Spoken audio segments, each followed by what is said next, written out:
Now to new possible roadblocks in Donald Trump's push to turn the Justice Department into his own personal law firm. This week, Trump announced his plans to nominate acting Attorney General Todd Blanche as the nation's chief law enforcement officer.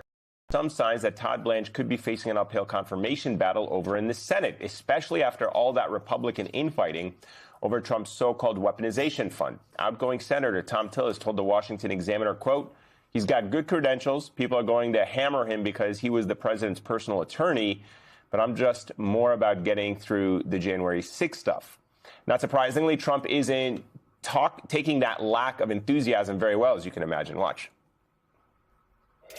Senator Tillis said he won't support Todd Blanche's confirmation unless Todd Blanche condemns January 6th. Do you have a reaction to that? Senator Tillis is a loser. Todd Blanche is a brilliant guy who everybody likes and everybody respects. I didn't hear about what he did with Todd Blanche. Todd Blanche is fantastic.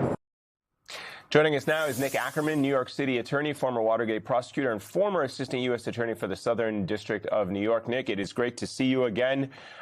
Let's start with this attempt from Donald Trump, a brazen attempt, some would say, of politicizing the government by nominating his personal attorney. What do you make of it? Oh, I think this is what's been going on all along. I mean, Todd Blanche was the acting attorney general, but when you came right down to it, his job at the Department of Justice since the beginning has been to defend Donald Trump, whether it's the Epstein files, whether it's this lawsuit with the IRS, where he's come up with this agreement that basically provides Donald Trump with lots of money, immunity civilly and criminally. He's essentially taken over the Epstein files and has gone out to interview Ghislaine Maxwell to get her to say that Trump did nothing wrong. He is the point person to defend Donald Trump and the government, and he's basically put his own criminal defense lawyer in charge now of the Justice Department. Nick, you mentioned that immunity agreement with the IRS, which is not touched at all, as far as we know, with the DOJ's sort of walk back, really compliance with a court order on the $1.8 billion anti-weaponization fund. And while we have heard some Republican lawmakers criticize the anti-weaponization fund, they've been completely mum on this IRS immunity deal, which, as I understand it, either protects Donald Trump and his family from any sort of audits for tax returns filed in the past, but maybe also in the future. I don't really know. Oh, it's a lot more than that. It's a lot more than that. Yeah, so that's my question to you. Like, why is there not any fuss about this blatant, what I view as blatant corruption? And people should be up in arms. They should be up in arms.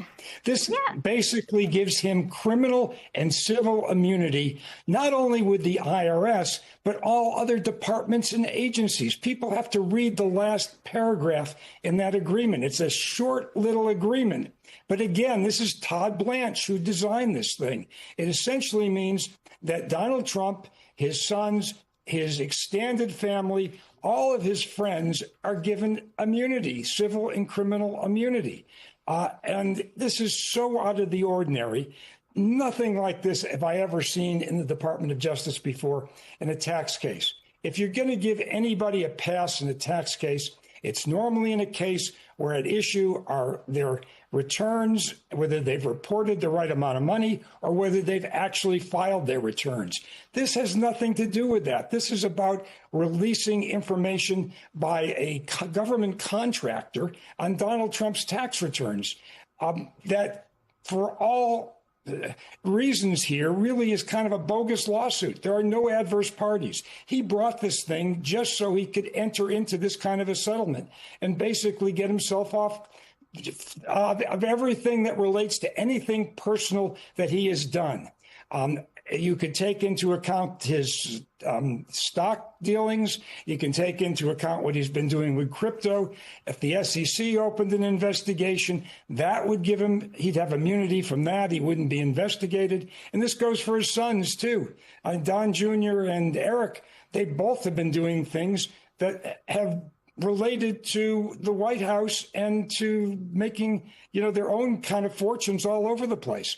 I mean, Don Jr., for one, has this investment in Vulcan that he's a partner in. And lo and behold, after he became a partner, Peter Navarro, who's in charge of development at the White House, winds up getting some $600 million invested into this fund, this company that Don Jr. is involved in, that is doing rare earth magnets.